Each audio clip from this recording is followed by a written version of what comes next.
Halo para peserta mata kuliah Industrial Microbiology. Selamat bertemu kembali. Hari ini kita akan membahas mengenai kerusakan dari material oleh mikroorganisme ya, yang juga umum terjadi pada berbagai proses industri.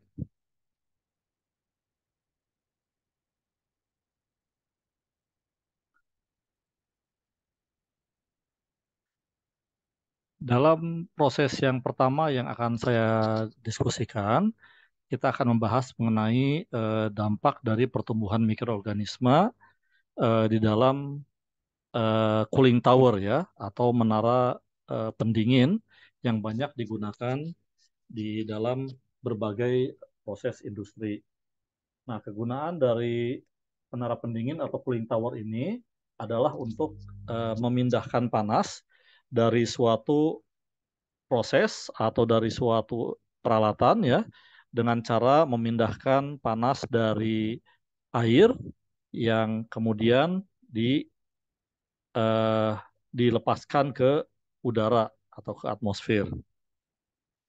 Di dalam proses di cooling tower, proses pendinginan terjadi dengan terjadinya penguapan dari sebagian air ya, yang kemudian hasilnya adalah hilangnya massa air ini dari sistem, kemudian terjadi konsentrasi atau akumulasi dari berbagai solid yang terlarut ya, atau padatan yang terlarut.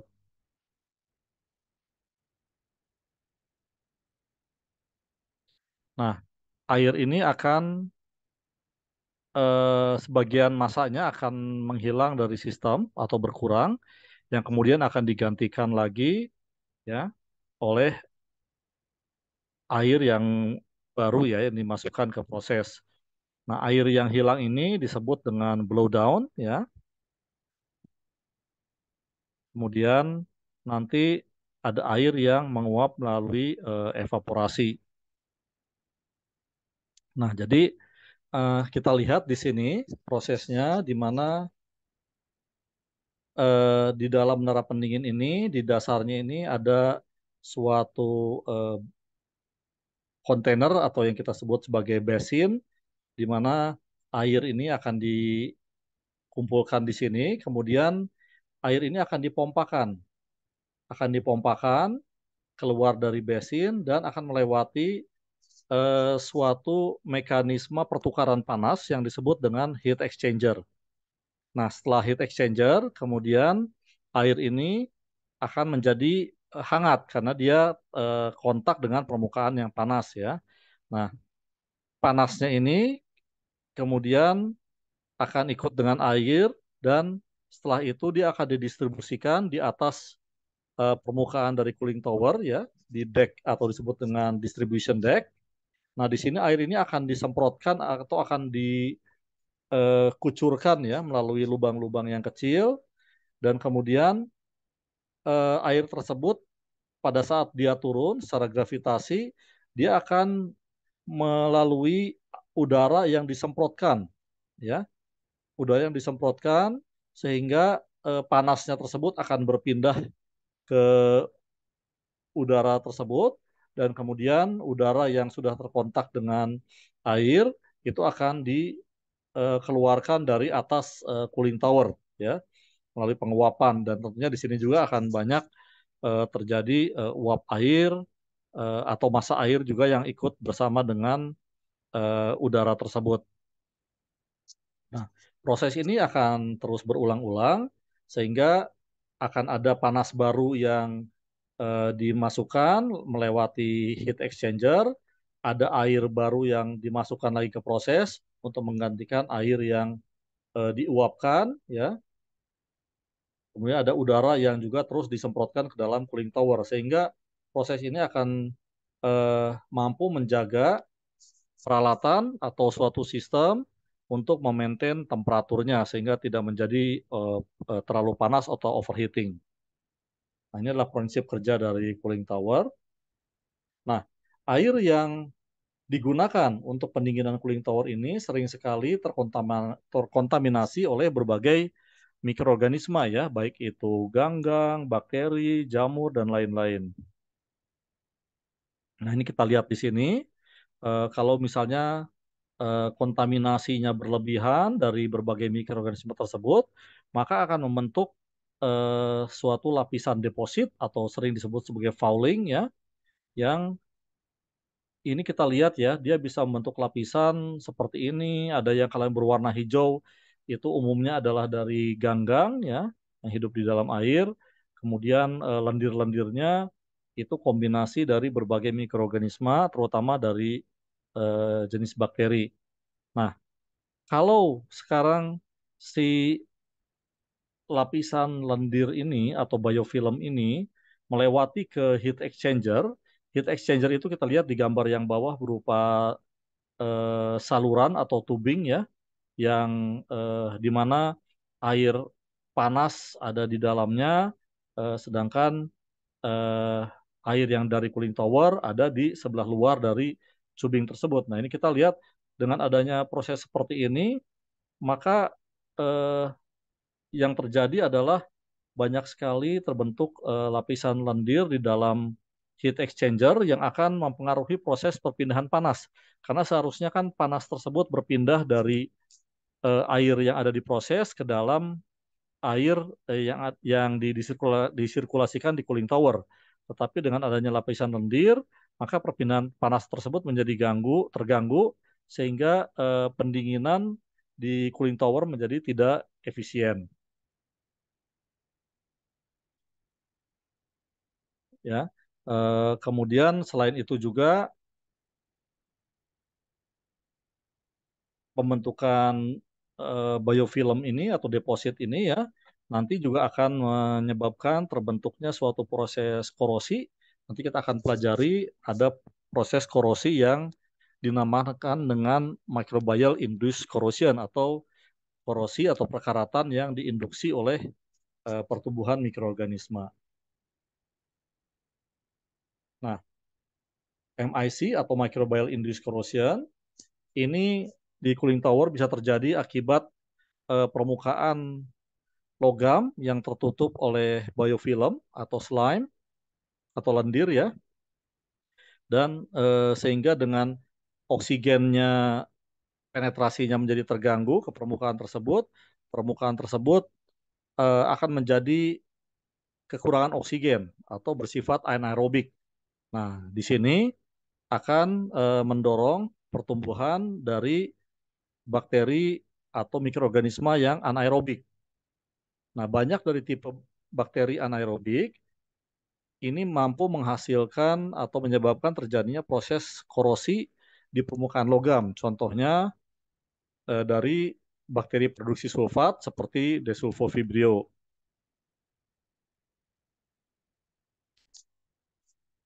Nah, bakteri produksi sulfat ini dia menghasilkan energinya itu dengan mereduksi sulfat ya, kandungan ion sulfat yang ada di dalam air, merubahnya menjadi sulfida. Nah, proses yang tujuannya untuk menghasilkan energi ini akan menghasilkan hidrogen sulfida ya yang bersifat korosif, dan ini juga sangat tidak diharapkan terjadi di proses ya, karena dia juga bersifat asam ya, kemudian mudah terbakar, kemudian ya tadi ya dia menyebabkan korosi, baunya juga tidak enak dan merupakan senyawa yang dalam konsentrasi tertentu sangat berbahaya bagi kesehatan. Nah, kita di sini akan melihat bagaimana proses korosi yang disebabkan oleh sulfat reducing bacteria ya atau SRB. Nah, begini, suatu proses korosi pada prinsipnya melibatkan proses pertukaran ion. Satu lokasi dari permukaan logam akan berfungsi sebagai anoda, di mana elektron akan dilepaskan dari permukaan logam tersebut, dan kemudian di permukaan yang lain akan berfungsi sebagai katoda, yaitu permukaan yang akan menangkap elektron yang dilepaskan oleh anoda tersebut. Sebagai contohnya, di permukaan besi yang berfungsi sebagai anoda, besi murni atau Fe ya, itu akan melepaskan elektron yang bermuatan negatif dan berubah menjadi kation besi atau Fe2+. Elektron yang dilepaskan akan ditangkap oleh permukaan besi yang lain sehingga menjadi bermuatan negatif. Nah, lokasi inilah yang menjadi katoda. Sementara di dalam air sendiri, itu terjadi proses disosiasi dari H2O menjadi ion hidroksida atau OH- dan ion hidrogen atau H+. Nah, di katoda, ion hidrogen dari air ini itu akan berikat dengan elektron yang dilepaskan oleh anoda sehingga menjadi molekul hidrogen yang netral. Oleh bakteri produksi sulfat, molekul hidrogen yang netral ini akan digunakan untuk mereduksi kandungan sulfat di dalam air ya, sehingga menjadi sulfida. Nah, sulfida yang bermuatan negatif ini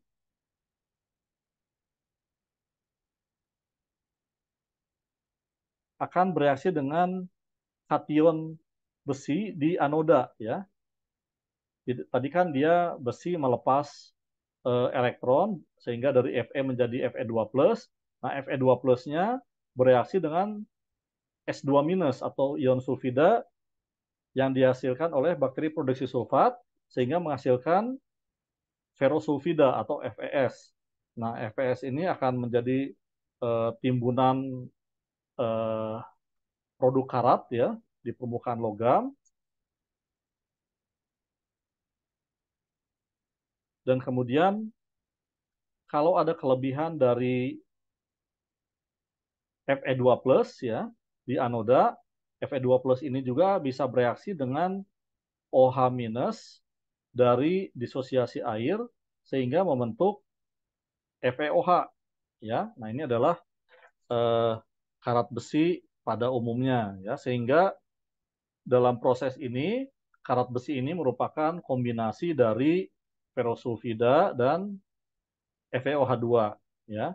Nah, jadi ini adalah proses korosi yang ditimbulkan atau di-trigger oleh kontaminasi bakteri produksi sulfat, dan proses ini juga hanya berlangsung dengan kehadiran sulfat ya yang menjadi sumber sulfida nantinya.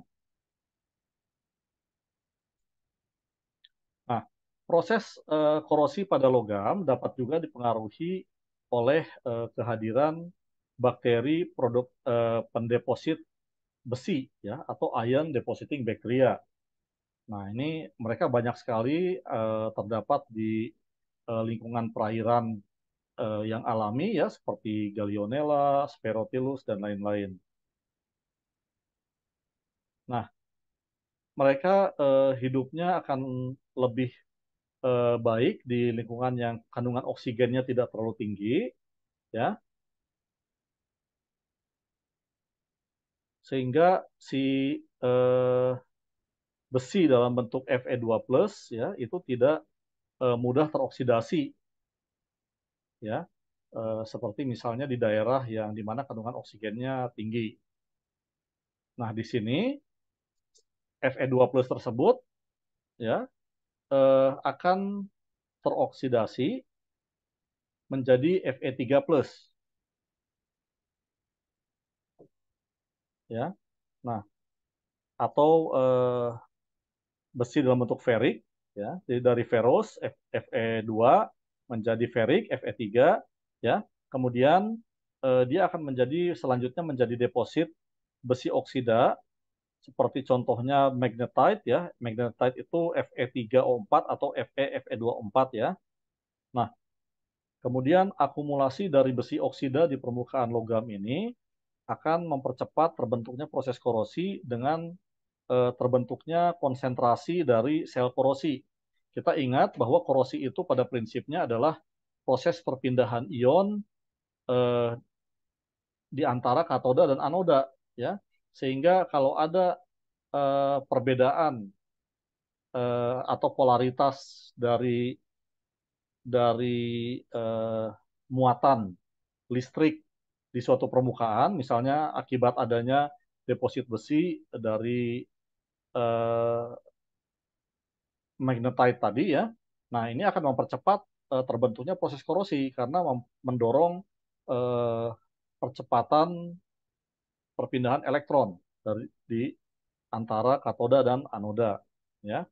Nah, selain itu eh, terbentuknya atau akumulasi dari magnetite ya atau Fe2O4 tersebut di permukaan logam itu akan membuat penetrasi oksigen ke permukaan logam tersebut menjadi terganggu sehingga lingkungannya menjadi anaerobik.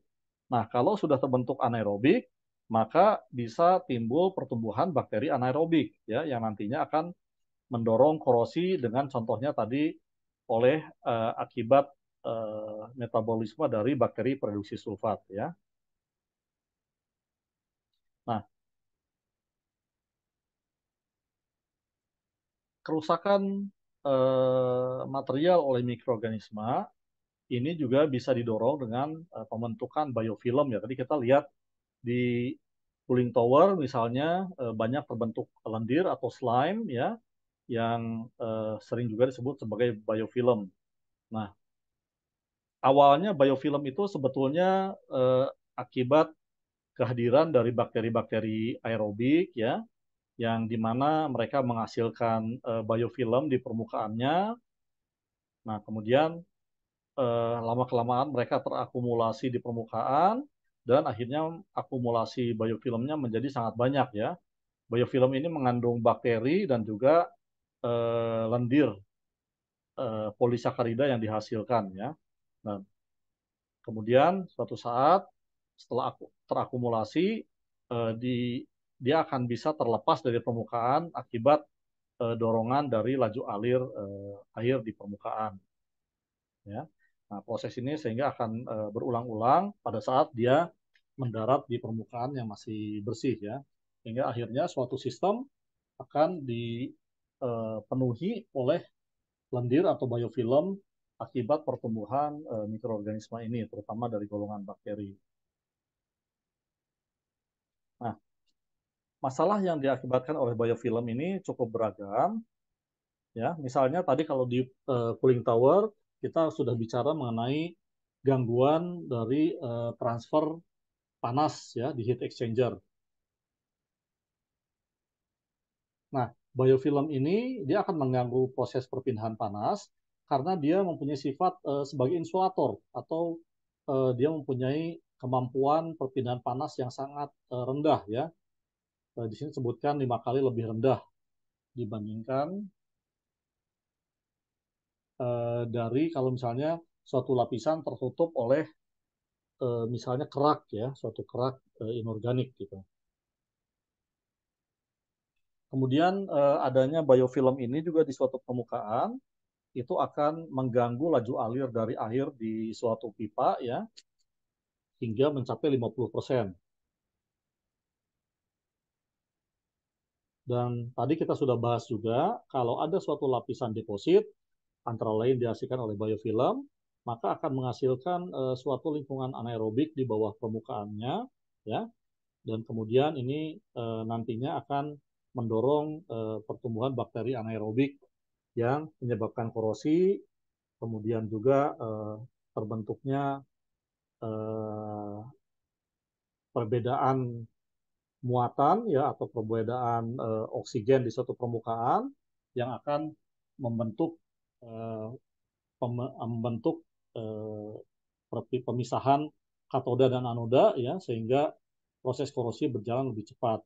Nah, selain itu juga pembentukan lingkungan yang anaerobik itu akan mendorong timbulnya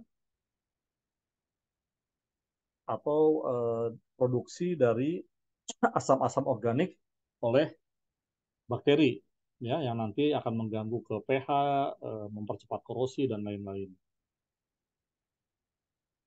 Nah, sekarang kita akan bahas apa yang terjadi di industri minyak. Nah, di industri minyak itu eh, minyak bumi kan terkandung di kantung-kantung yang ada di dalam tanah ya. Nah, di sini sering digunakan kadang-kadang kalau tekanannya cukup, maka hanya dengan dibuat lubang saja, maka tekanan ini akan mendorong minyak keluar dari permukaan ya di atas tanah. Tetapi terkadang kalau eh, tekanannya sudah habis atau tidak cukup lagi, maka minyak tersebut harus didorong. Nah, yang banyak dilakukan caranya adalah dengan injeksikan air ke dalam lubang-lubang atau kantong-kantong minyak tersebut. Kita tahu bahwa minyak itu kan cenderung karena berat jenisnya akan cenderung di atas, air di bawah ya. Sehingga kalau diinjeksikan air ke dalam kantong yang berisi minyak, maka air didorong ke dalam, minyak akan terdorong ke atas. Ya. Nah, masalahnya adalah air yang digunakan seringkali itu tidak tidak betul-betul bersih sehingga eh, banyak menghasilkan masalah dalam proses eksplorasi minyak tersebut. Misalnya ya pembentukan biofilm lagi ya. Kalau biofilm tentunya akan mengganggu laju alir air atau minyak ya. Kemudian terbentuknya korosi dan kemudian eh, secara akhirnya akan mengganggu dari tingkat produksi minyak yang dihasilkan. Nah, selain itu, mikroorganisme yang anaerobik juga bisa menghasilkan senyawa H2S ya yang korosif dan juga sangat berbahaya bagi kesehatan manusia atau para operator di tambang minyak tersebut. Karena kita tahu H2S itu pada konsentrasi tertentu itu juga selain mengganggu kesehatan bisa sampai fatal ya atau mengakibatkan kematian. Dan kemudian korosi atau perkaratan yang terjadi di pipa-pipa dan semua peralatan di industri perminyakan ini menyebabkan eh, mereka harus melakukan penggantian pipa atau peralatan-peralatan dari logam secara berkala yang punya biayanya juga sangat besar ya, bisa sampai miliaran dolar per tahunnya. Dan minyak itu kan merupakan senyawa hidrokarbon. Nah, minyak sendiri merupakan sumber karbon yang cukup baik untuk pertumbuhan mikroorganisme dan proses ini akan terjadi dengan cepat ya penggunaan minyak sebagai sumber karbon terutama pada saat oksigen tersedia ya.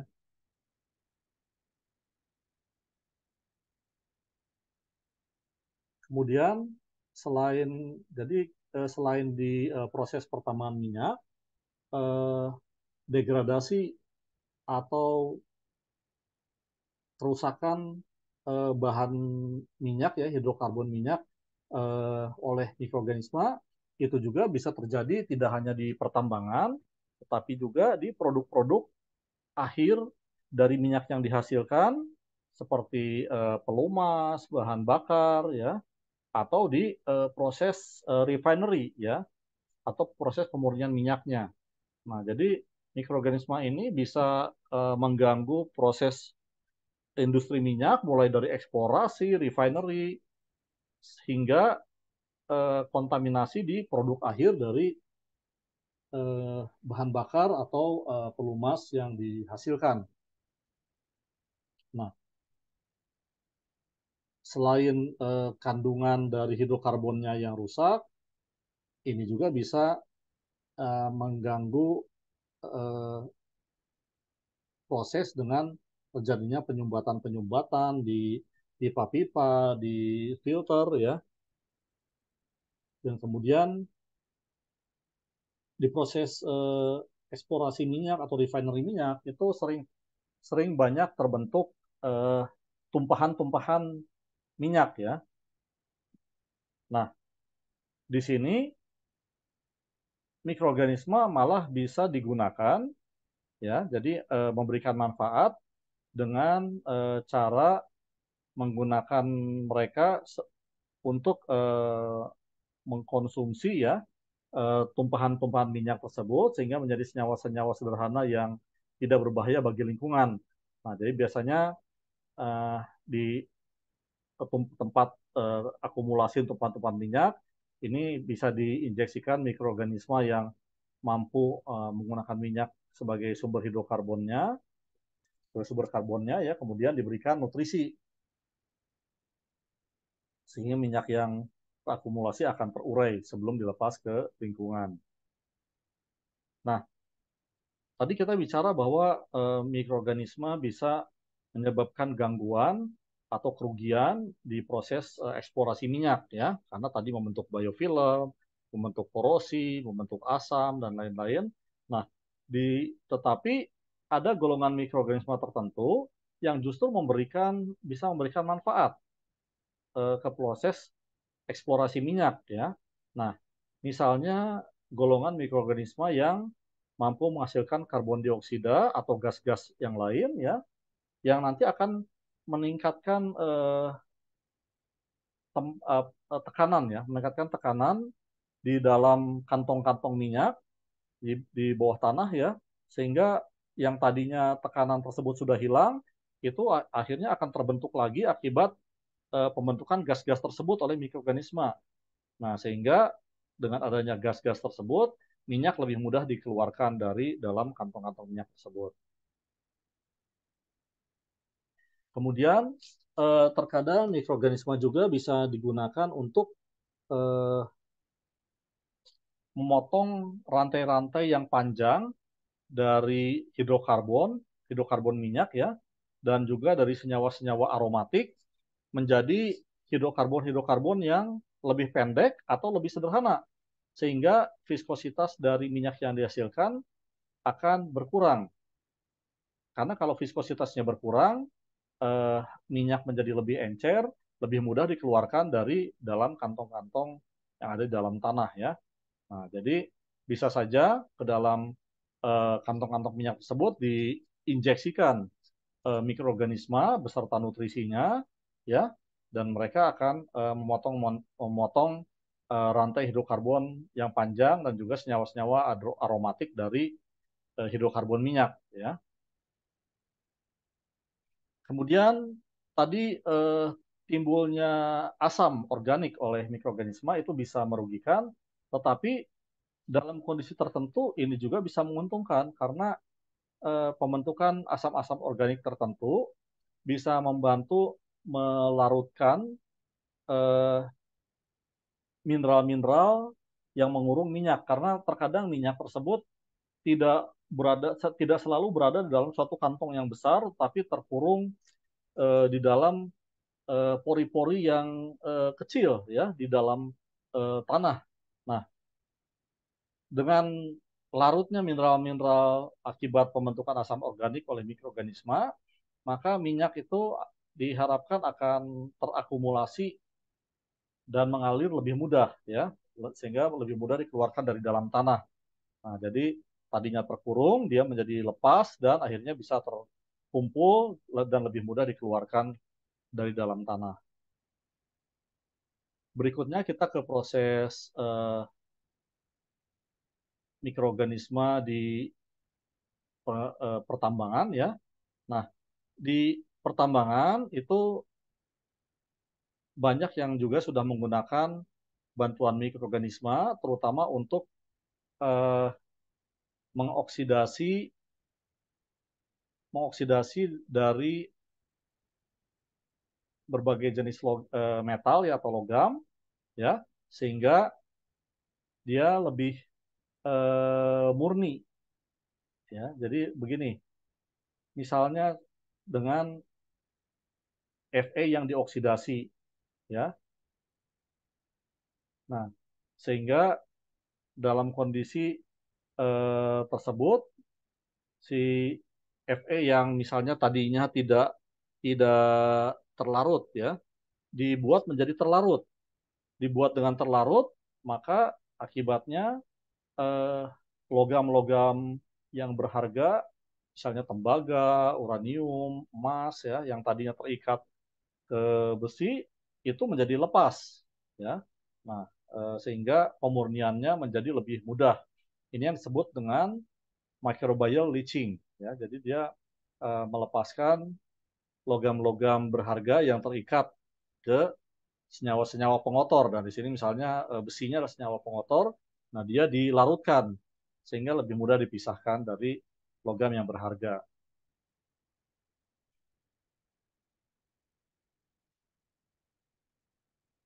Nah, proses microbial leaching ini bisa terjadi di proses yang sudah di mana si logam-logamnya dikumpulkan, ya, kemudian diekstrak di dalam suatu proses yang khusus, atau juga bisa dilakukan di dalam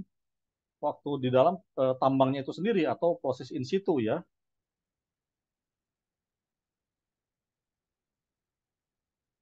Oke, kemudian di proses pertambangan juga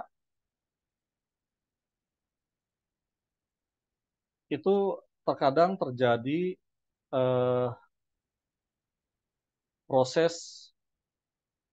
polusi ya akibat timbulnya asam-asam yang dihasilkan oleh oksidasi dari besi ya yang terkandung di dalam biji-biji batu bara. Nah, ini asam yang dihasilkan ini menyebabkan polusi yang disebut juga dengan acid mine drainage ya. Nah, ini adalah suatu proses yang tidak diharapkan. Oke, berikutnya kita akan bahas peranan mikroorganisme di proses paper making ya. Nah, ini ringkasan singkat dari proses pembuatan kertas ya. Jadi kita lihat dari atas kiri, uh, di sini proses pulping itu di mana serat-serat dari selulosa itu dibuat menjadi serat-serat yang terpisah yang tadinya dia terikat ya, karena kita bayangkan awalnya kertas itu kan dari kayu, jadi serat-serat selulosanya itu menempel, terikat ya menjadi bongkahan-bongkahan gitu kayu. Nah, kemudian di proses pulping eh, menggunakan berbagai bahan kimia, maka serat-serat kayu itu akan dipisahkan satu sama lain sehingga menjadi serat-serat yang bebas ya. Nah, kemudian proses berikutnya disebut bleaching. Di sini adalah suatu proses di mana kayu, serat-serat selulosa di kayu itu dihilangkan warnanya ya, atau di bleach sehingga menjadi pucat atau warna warna putih gitu ya si seratnya itu, atau ya tidak ada warna lah sebetulnya. Nah, jadi dengan berbagai proses bahan kimia menggunakan oksidan, menggunakan proses alkali, proses bleaching ini akan membuat serat-serat kayu yang tadinya berwarna coklat itu menjadi putih atau pucat ya. Oke, kemudian selanjutnya setelah serat-serat kayu itu terpisah satu sama lain dan warnanya sudah menjadi pucat atau putih, kemudian dia akan melalui berbagai proses di mana dia itu akan dibersihkan, ya, kemudian di, dibersihkan dalam artian dari senyawa pengotor, ya, apakah itu senyawa pengotor yang dari bahan kayunya itu sendiri atau dari pengotor yang dari luar ya. Dia dibersihkan dengan berbagai proses, baik dengan menggunakan filter, screen, atau menggunakan proses sentrifugasi ya. Dan kemudian setelah itu dia akan ditampung dalam tangki-tangki ya, sebelum akhirnya dia dilarutkan dengan air dan dimasukkan ke dalam mesin kertas. Nah, di mesin kertas ini si serat kayu itu akan membuat menjadi lapisan yang tipis di suatu permukaan eh, seperti karpet ya, suatu material yang seperti karpet, dia disebarkan di situ, airnya dibuang, sehingga dia menjadi lapisan kertas yang tipis, kemudian dia akan melewati proses pemanasan, dipanaskan sehingga akhirnya airnya menghilang dan serat-serat kayu tersebut akan berikatan sama satu satu sama lainnya sehingga membentuk lapisan yang cukup kertas yang cukup kuat ya. Nah, sepanjang proses ini mulai dari pulping, bleaching, kemudian cleaning ya di stock preparation sampai di proses pembuatan kertas dengan drying ya. Ini banyak terjadi gangguan akibat eh, pertumbuhan mikroorganisme yang berlebihan.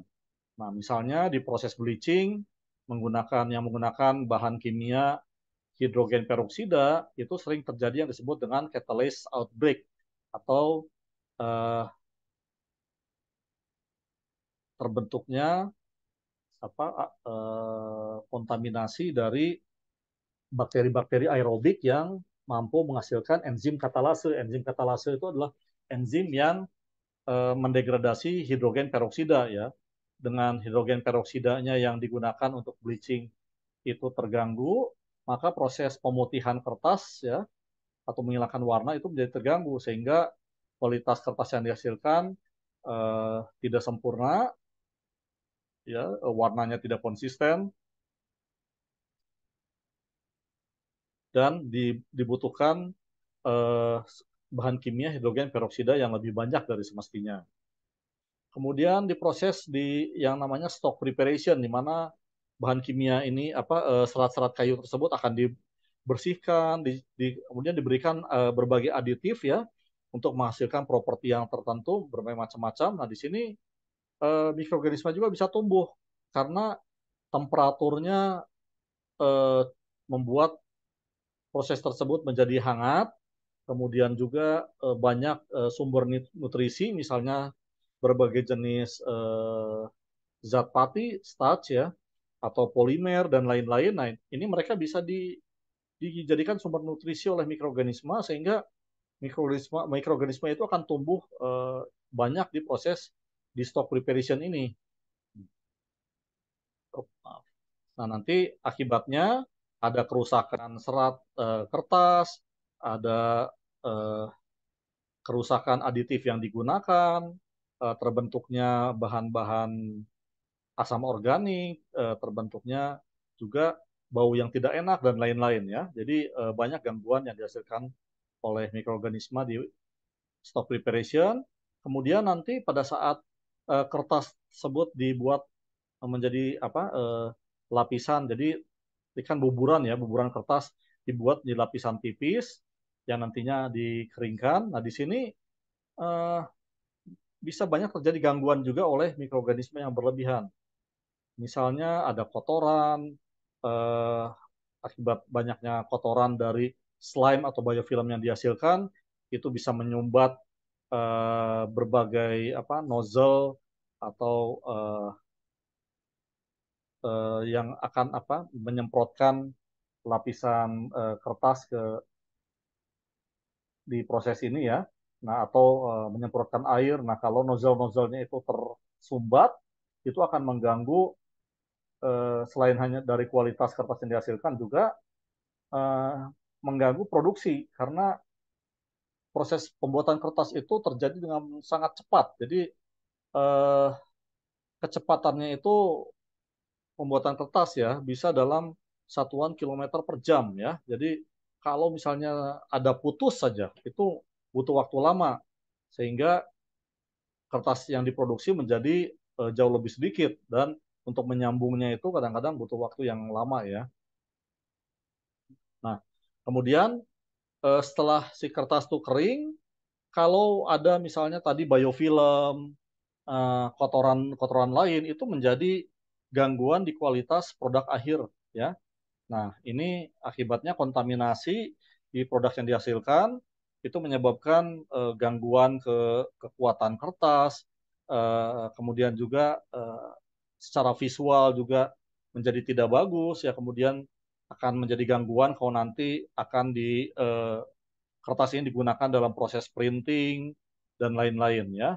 Jadi kalau ada kontaminasi ke produk akhir, maka kertas tersebut bisa menjadi gagal untuk bisa dijual ya, dimasukkan lagi ke proses pulping di awal ya, atau harganya menjadi turun banyak ya.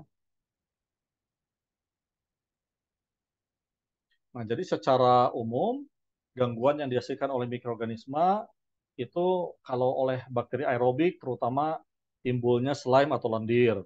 Kemudian akibatnya akumulasi lendir ini menyebabkan butuh pencucian atau pembersihan yang sering. Ya, kemudian aditif-aditif yang digunakan seperti tadi starch, polimer itu akan terkontaminasi ya atau rusak. Kemudian di produk akhir juga gangguan ke kualitas kertas yang dihasilkan. Nah, kemudian oleh bakteri anaerobik, tadi kita sudah bicara mengenai korosi, mengenai terbentuknya bahan-bahan yang berbahaya bagi kesehatan, ya atau yang baunya tidak enak, atau juga korosi, ya. Nah, ini akibat bakteri anaerobik. Kemudian jamur, baik itu dari golongan ragi maupun dari golongan kapang, itu juga akan mengganggu atau merusak aditif-aditif yang digunakan dan sering juga di produk akhir itu terbentuk bercak-bercak jamur ya. Dan kalau ragi atau yeast itu dia bisa menghasilkan gas-gas akibat degradasi dari aditif yang dihasilkan. Kemudian juga terbentuknya lapisan lendir juga bisa diakibatkan oleh golongan jamur ini. Nah, golongan mikroorganisme yang lain itu adalah alge atau ganggang, di mana biasanya dia bisa membentuk deposit yang berwarna kehijauan, ya. Dia juga bisa menyebabkan gangguan atau sumbatan di berbagai filter freshwater dan bisa membentuk bau yang tidak enak ya di produk akhir. Nah, jadi ini kita lihat di proses pembuatan kertas. Di sini pembentukan biofilm ya, mulainya dari bakteri planktonik yang menempel di permukaan, kemudian mulai membentuk biofilm, dan biofilm itu akhirnya dia menjadi massa yang besar sehingga dia bisa melepas lagi bakteri ke tempat lain dan akhirnya menjadi permukaan mesin tersebut menjadi dipenuhi oleh lendir ya, slime yang kita lihat di sini yang berwarna kemerahan ya, ini adalah slime yang dihasilkan oleh mikroorganisme. Dan atau misalnya bisa seperti yang menggantung-gantung di sini ya, jadi seperti stalaktit stalagmit di dalam gua bawah tanah, gua kapur ya, dan kemudian suatu saat dia itu bisa lepas dan bercampur dengan buburan kertas, sehingga di buburan kertas akan terlihat kotoran-kotoran seperti ini, bisa berupa lubang atau hanya berupa kotoran ya, atau bahkan menyebabkan kertas menjadi putus saat diproduksi. Dan pernah terjadi juga kasus di mana di di suatu pabrik palep dan kertas itu terjadi ledakan akibat akumulasi dari eh, gas hidrogen ya, atau juga gas lain yang bersifat flammable ya, di dalam suatu tangki ya, yang kemudian pada saat tangki tersebut akan dilakukan pekerjaan maintenance ya, pekerjaan pengelasan, ada percikan api, ada gas yang flammable, sehingga tangki besar tersebut menjadi meledak ya. Nah, ini bisa menyebabkan sampai adanya korban jiwa ya. Di ini tahun 2008 ada sampai 3 korban jiwa akibat ledakan ini. Nah, kasus ini juga bisa terjadi atau pernah terjadi di beberapa pabrik yang lain. Nah, oke, kita akan bicara lagi mengenai gangguan mikroorganisme di proses yang lain. Tadi kita udah bicara cooling tower, kemudian di oil industry, di mining industry, di pulp and paper industry. Nah, sekarang ada suatu proses yang namanya air washer dan air humidifier. Nah, ini eh, di beberapa pabrik ya, contohnya di pabrik tekstil, itu kan banyak sekali serat-serat atau benang-benang yang berukuran mikro ya, mikroskopis yang eh, melayang-layang di permukaan gitu. Nah, ini kalau sampai terserap ke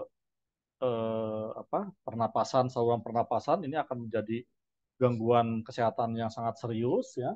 Nah, sehingga yang dilakukan mereka menggunakan air yang disemprotkan ya, air yang disemprotkan sehingga ke permukaan di lingkungan kerja tersebut, sehingga serat tersebut menjadi basah dan dia akan turun ke bawah ya, mudah dipisahkan. Nah, ini yang disebut dengan air washer atau air humidifier. Nah, masalahnya kalau misalnya si air yang disemprotkan tersebut terkontaminasi oleh mikroorganisme yang membahayakan bagi kesehatan, maka akibatnya juga eh, akan menjadi gangguan bagi kesehatan ya, terutama di paru-paru dari para pekerja tersebut.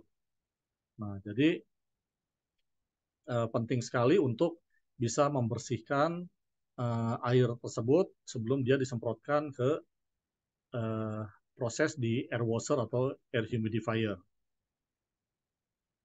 Nah, ini ada bakteri yang namanya Legionella yang sering menyebabkan gangguan di paru-paru yang disebut dengan penyakit legionellosis ya. Sekarang kita akan bicara ke proses yang lain di industri. Ini umum hampir di semua industri itu ada proses pengolahan air limbah atau wastewater treatment program ya. Nah, jadi misalnya kalau di industri kertas, tadinya kan air digunakan dari misalnya mungkin dari air sungai, air danau, air dari sumur, dan lain-lain digunakan di proses kertas. Kemudian setelah itu air limbahnya itu akan masuk ke proses pengolahan limbah. Pertama dia dikumpulkan di suatu wadah, di situ ada treatment awal atau perlakuan awal mungkin dengan polimer flokulan, tokoagulan, dan lain-lain. Nah, kemudian setelah itu dia masuk ke proses anaerobik, ya, di mana senyawa-senyawa karbohidrat, protein, lemak itu akan diuraikan menjadi senyawa-senyawa sederhana oleh bakteri atau mikroorganisme anaerobik, ya. Kemudian setelah itu proses berikutnya adalah proses degradasi secara aerobik, ya, di aerobik basin, dan kemudian sampai akhirnya dia di air yang sudah dipisahkan dari senyawa-senyawa pengotor bisa dilepas lagi ke lingkungan, misalnya ke sungai, ke danau, dan lain-lain. Ya. Nah, jadi di proses ini uh, mikroorganisme sangat berperan ya, baik mikroorganisme anaerobik maupun mikroorganisme aerobik dalam proses degradasi senyawa-senyawa organik, karena mereka diharapkan mendegradasi senyawa-senyawa organik tersebut dari limbah industri menjadi senyawa-senyawa yang lebih sederhana yang tidak berbahaya bagi lingkungan. Dan proses utamanya biasanya degradasi anaerobik itu adalah untuk memproduksi gas metan dan CO2. Jadi produk akhirnya adalah gas metan dan CO2 ya. Nah, masalahnya di dalam proses anaerobik, misalnya di anaerobik towernya ya, kalau ada bakteri reduksi sulfat, kemudian ada kandungan sulfat dari hasil proses industri, maka proses yang tadinya dari degradasi protein, karbohidrat, lemak itu diharapkan menghasilkan metan dan CO2 ya melalui tahapan hidrolisis, asidogenesis, asetogenesis. Yang terjadi adalah pengalihan degradasi senyawa-senyawa tersebut oleh bakteri produksi sulfat menjadi H2S yang menjadi berbagai senyawa sulfida. Dan kita tahu tadi senyawa sulfida ini merugikan karena dia merupakan asam-asam organik yang korosif, flammable, ya berbahaya bagi kesehatan, ya. Dan dia tentunya baunya juga ini sangat tidak enak ya dibandingkan dengan gas metan misalnya. Jadi tadinya degradasi organik itu menghasilkan metan dan CO2, malah menghasilkan senyawa-senyawa sulfida yang berbahaya. Ya. Kemudian di proses pengolahan limbah juga sering terjadi yang disebut dengan filamentous bacteria bulking. Jadi pada prinsipnya di proses pengolahan limbah cair itu akan senyawa-senyawa atau partikel-partikel solid atau padatan itu akan dipisahkan dari senyawa-senyawa atau maaf dari cairan ya, dari fase cairan. Jadi mereka akan dipisahkan baik dengan penggunaan polimer ya atau karena perbedaan berat jenis ya. Nah, mereka akan dipisahkan dari air sehingga kalau dia terpisah baik dia mengambang di permukaan atau dia terakumulasi di batam di dasar dari suatu tangki maka mudah dipisahkan dari air. Nah, masalahnya eh, ada golongan bakteri yang berbentuk seperti filamen, yang ini yang sering disebut sebagai filamentous bacteria. Nah, filamentous bacteria tersebut dia akan membentuk jalinan serat atau filamen yang sangat sangat lengket, sangat kompleks, seperti jaring ya. Dia malah memerangkap senyawa-senyawa atau partikel-partikel padatan tersebut yang seharusnya dia mengambang atau seharusnya dia eh, mengendap ya di dasar tangki malah melayang-layang di dalam air gitu sehingga tidak bisa dipisahkan secara sempurna dari air. Nah, sehingga pertumbuhan bakteri filamen yang berlebihan di proses pengolahan limbah menyebabkan banyak masalah yaitu eh, dari sludge atau lumpur yang dihasilkan menjadi berkurang ya karena kan dia banyak yang padatan yang tidak bisa dipisahkan dari air ya. Jadi sludge atau lumpur yang terbentuk menjadi lebih sedikit ya. Jadi laju pengendapannya sedikit kecil. Nah, kemudian nanti air yang dihasilkan juga masih banyak mengandung padatan yang tidak bisa dipisahkan sehingga mengganggu eh, target COD BOD dari limbah tersebut sebelum dilepas ke lingkungan.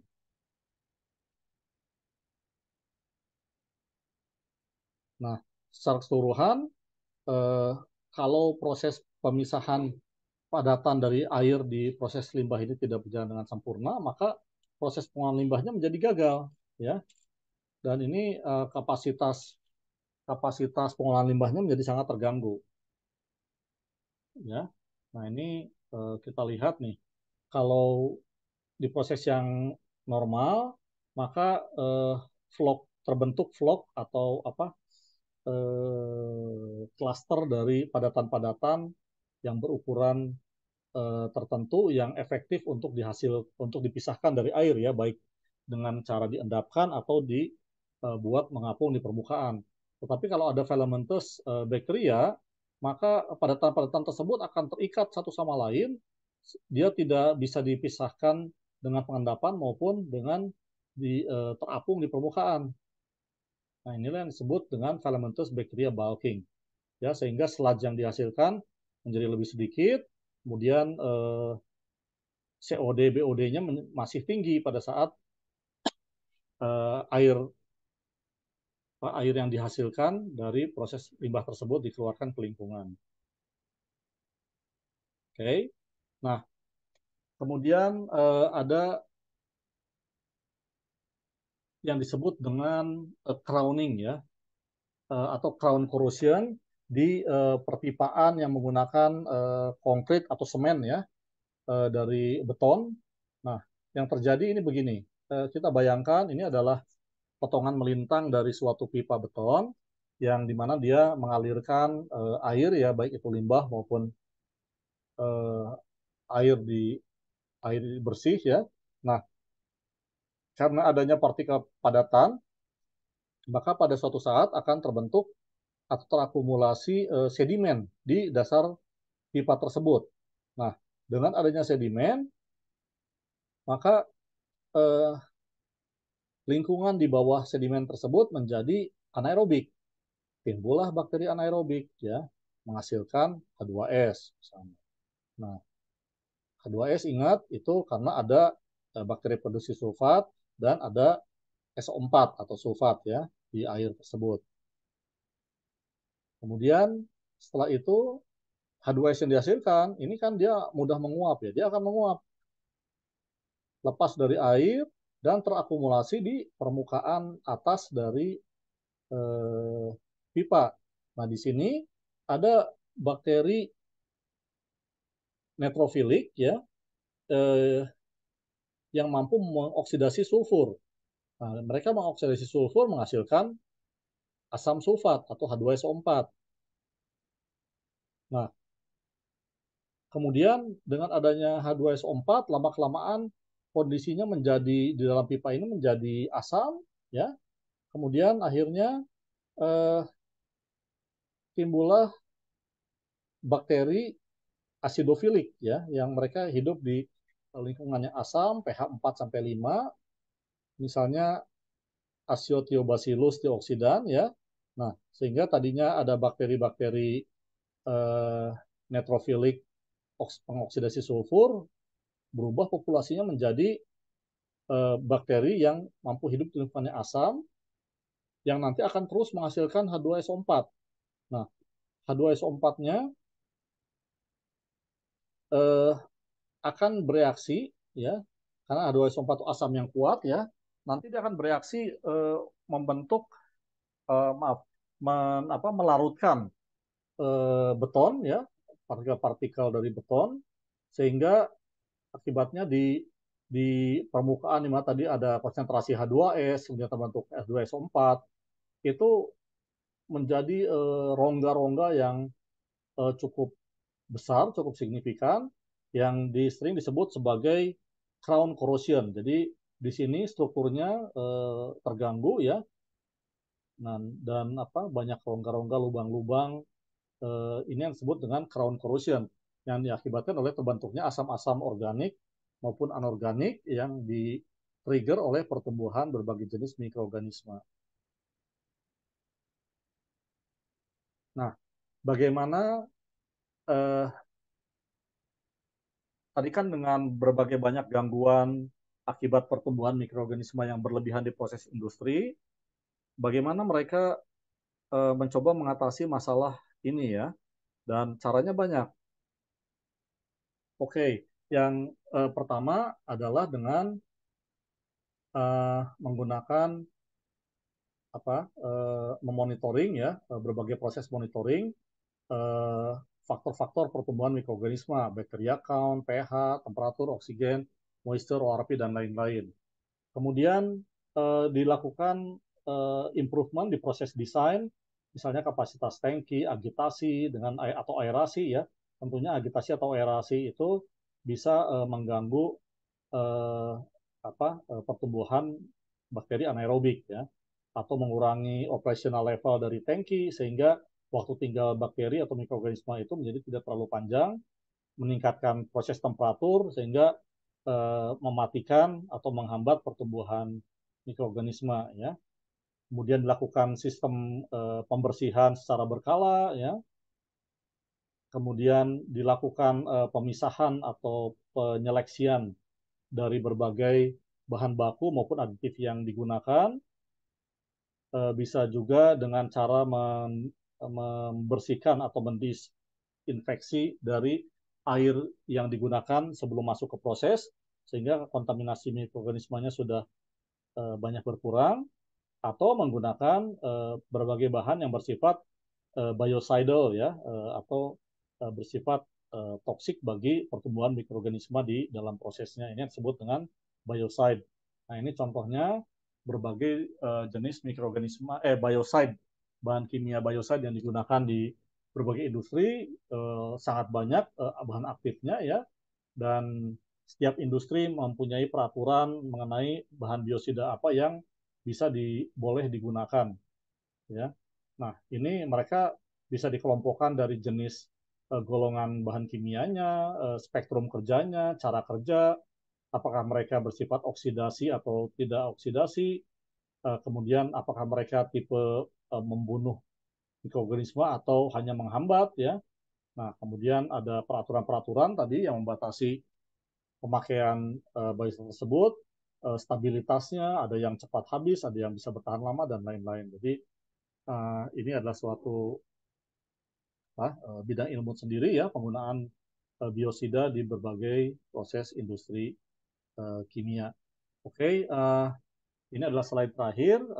Saya harap ini bisa memberikan pengertian yang cukup baik mengenai bagaimana mikroorganisme itu bisa menyebabkan degradasi berbagai material di proses berbagai industri ya, dan baik di industri tadi kita mulai uh, dari industri minyak, kemudian di proses misalnya di cooling tower ya, di white water, di proses industri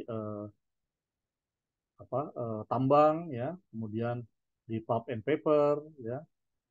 Dan jadi banyak sekali mikroorganisme yang bisa menyebabkan gangguan di proses industri, dan bagaimana industri tersebut mencoba mengatasi permasalahan akibat mikroorganisme yang berlebihan ini ya. Oke, dan beberapa jenis bahan kimia yang digunakan untuk menghambat pertumbuhan mikroorganisme ya. Jadi itu ringkasan dari materi hari ini, mudah-mudahan berguna. Oke, terima kasih. Sampai jumpa lagi di materi yang berikutnya.